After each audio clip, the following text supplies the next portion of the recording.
Our next guest has lived quite an adventurous life. He has spent years traveling around the world doing covert missions for the CIA. It's amazing. Yes, and he never thought he would be following a segment on bras.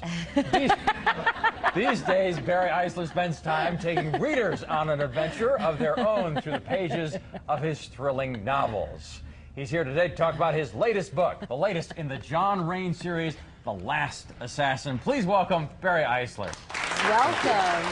Thanks for being here. Barry, welcome back to 10. It's great to be back here. I never thought I'd follow a bra discussion, but I always hoped. Now I know your you do a lot of wildest research. dreams are coming true. You do a lot of research for all of your novels. I don't know if you're ever going to be able to work that information in at some point. Anything for my art, Bill. You have led a diverse life. You were just telling us you grew up in New Jersey. That's right. And now you're back sort of in the area. Yeah. Go New Jersey. Yeah. Okay. 20% of our audience likes New Jersey. Yeah, right. Go ahead, you can clap for New Jersey. So how did you get from New Jersey to the CIA?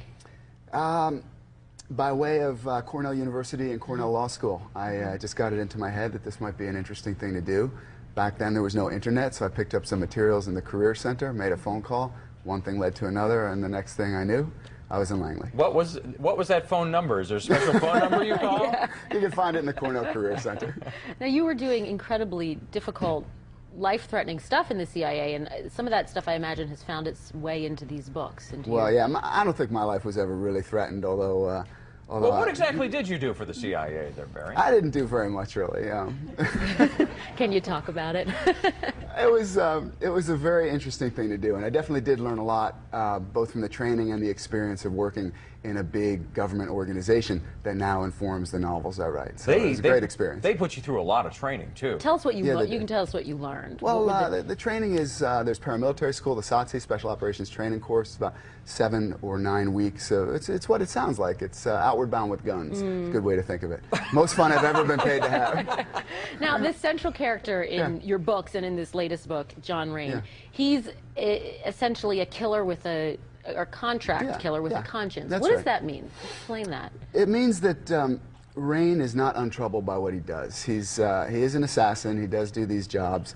But if you kill at close range, unless you're a sociopath, it stays with you. It haunts you. Violence has a big impact on the person, not only who's on the wrong end of the violence, but also the perpetrator. Rain is troubled by the things he does, and that informs the character, which in turn drives the plots of the books. And in this latest book, he's trying to have a normal life, but that doesn't quite work. Tell us a little bit about it without giving too much. Don't tell too much, and I'll tell you why. Because you came on last year, Barry came on last year and brought us all a book, and I got around to reading it, and I loved it. I went out and bought the first ones in the series, and I'm now on those first ones. So if I know too much about what's don't give too much away. Here, from Bill. I'll do this. Bill will get mad. Just tell me when I need to plug my ears at the right time. No spoilers here. How can I do this with no spoilers? At the end of the fourth book, there's a tiny spoiler, but not too much. At the end of the fourth book, Rain learns that he has fathered a child by a previous love interest, Midori Kawamura, a beautiful Japanese jazz pianist. In the second book, they weren't as careful as they ought to have been. And Rain learns that he has this child. So the new book, The Last Assassin, is it's a much more personal book. Rain is not on assignment. Midori and the child are under threat, and Rain has to do what he does best to try to protect them from the threat. Now, how close is what we read in your novels to what's really going on in the world of government secrecy? It's as real as I can make it, and a lot of the backstory in these books, a lot of the plot lines I lift from the headlines. I mean, people sometimes say there's nothing to write about post-Cold War. What are thriller novelists, espionage novelists, what are they going to do? All I have to do is read the paper. I'm overflowing with ideas. B teams in the Pentagon, second-guessing the agency intelligence on Iraq. I mean, all this kind of competing government factions. There's so much you can draw on if you write the kind of fiction I do. It's not great news from the world's perspective, but from a novelist's perspective, there's a lot to work with. So Barry Eisler may not have been an assassin, but John Rain has a lot of similarities. Love of jazz, single malt whiskey, and judo. Yes. You trained at one of the institutes for learning the martial arts. I lived in Japan for 3 years, and during the first of those years in Tokyo, I trained obsessively at a place called the Kodokan International Judo Center. And I got my black belt in judo there, great experience. And that training also informs the action sequences in these books. Rain's much better at judo than I am. Well, one of the things Rain does on his own, he practices judo all the time, but he's on the road as an assassin, out on jobs. As all good assassins must be. Right, and he has certain exercises he does, and in the book, I know you were thanking a bunch of people at the end of the book that I read, and it said that not only does John Rain practice these exercises, but the author does as well. And if people knew these exercises, equipment manufacturers would be out of business. Is that right? Well, I did say that, yeah, and I think suddenly on the air I feel like, well, I like you equipment manufacturers. I want you to be able to make a living. But it's also true that a lot of times people think that to get a workout they need a whole, 5,000 square foot gym and a lot of expensive machinery. Really, all you need is your body, a floor, and gravity, and you can get a damn good workout in. Well, as a fan, I've been dying to know what those exercises are. I'll be happy to talk about it. And I'd like to kind of learn a judo mark too. Will you stick around and show me a little bit? I would love to. Okay. Great. We're back with Barry Eisler after the break. A little judo, a little exercise, and who knows? Maybe we'll survive. And you're doing a book signing tonight at Barnes & Noble. Yes. Tonight at 7:30 in Bryn Mawr, right on Lancaster Avenue. We'll be right back with more with Barry Eisler.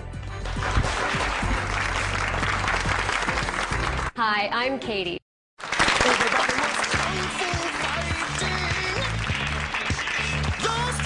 Welcome back to 10. Before the break, we talked to former CIA agent Barry Eisler about his brand new book, The Last Assassin. Well, John Rain, the main character, is a judo expert and a guy who knows how to stay in shape. So Barry, who's also a judo expert, surprisingly, yes, your name was never Rain, right? I wouldn't call myself an. Rain's more of an expert than I am. Okay. I have a black black belt. I have a black belt. That's, ladies and gentlemen, a black belt in the house. Suddenly, the first row is very nervous. All right, what would you? Should we do the exercises first or the judo? You tell me. Judo. Okay, the audience. Do I need here? Let me take my jacket off for this. Okay. I'll take mine off too. Oh, I think you're there already.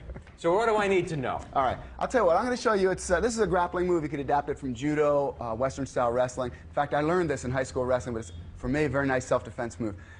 The beauty of a self-defense move like this is that you can practice it quickly, repetition by repetition. So it means you can get good quickly. Okay, so all it is, somebody goes to push you, jab a finger, grab a wrist, grab a shoulder, whatever, you can do this thing. So Bill, if you just push me, and it's just a circle drag, it's like this. It's not complicated, but the move. Did you see? I'm going to need to see that in slow-mo. So the move is nice, but again, what's beautiful about it, and I'll show you in a second, is how rapidly you can progress to practicing it quickly, repetition by repetition. So again, it's just here, and then here, and then now I can do anything I want with Bill. Anybody have any suggestions? Just like everybody else in the building. So, but how do you practice something like that? So what we're going to do is I want Bill to just push one hand, then the other, and we'll show how fast you can practice repetitions, because that's the only way to get good at something like this, by rote, repetitions. So, one arm, and then the other arm. And the other arm, as fast as you can. As fast as you can. Go faster. You can go faster, man.